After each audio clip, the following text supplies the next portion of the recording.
వచ్చే సంక్రాంతికి చాలా చిత్రాలు విడుదలవుతున్నాయి.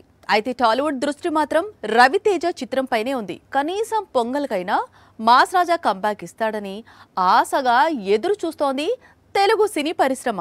ఎందుకంటే వాల్తేరు వీరయ్య తర్వాత రవితేజ నుంచి ఇంతవరకు యావరేజ్ మూవీ కూడా లేదు. ఒకప్పుడు టాలీవుడ్ లో మినిమం గ్యారంటీ హీరో రవితేజ. కానీ కోవిడ్ తర్వాత మాస్ రాజా బాక్సాఫీస్ పర్ఫార్మెన్స్ మరీ వీక్ గా ఉంది. క్రాక్ తర్వాత ధమాకా, వాల్తేరు వీరయ్య చిత్రాలు తప్పితే మాస్ రాజా నుంచి హిట్ అయిన చిత్రం ఒక్కటి కూడా రాలే.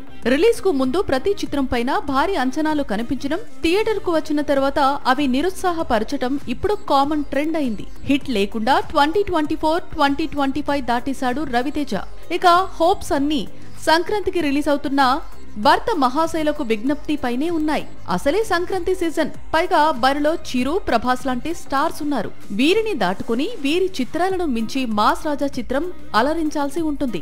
మరి ఏం జరుగుతుంది అనేది పొంగల్ వరకు ఆగితే తెలుస్తుంది. ఇక రవితేజ కొత్త చిత్రాల సంగతి చూస్తే శివ నిర్వాణ మేకింగ్ లో ఒక మూవీ చేయబోతున్నాడు. మైత్రి మూవీ మేకర్స్ నిర్మించే ఈ చిత్రంలో హీరోయిన్ గా ముందు సమంత నటిస్తుందని ప్రచారం సాగిన ఆ అవకాశాన్ని ప్రియ భవానీ శంకర్ అందుకుందని టాక్.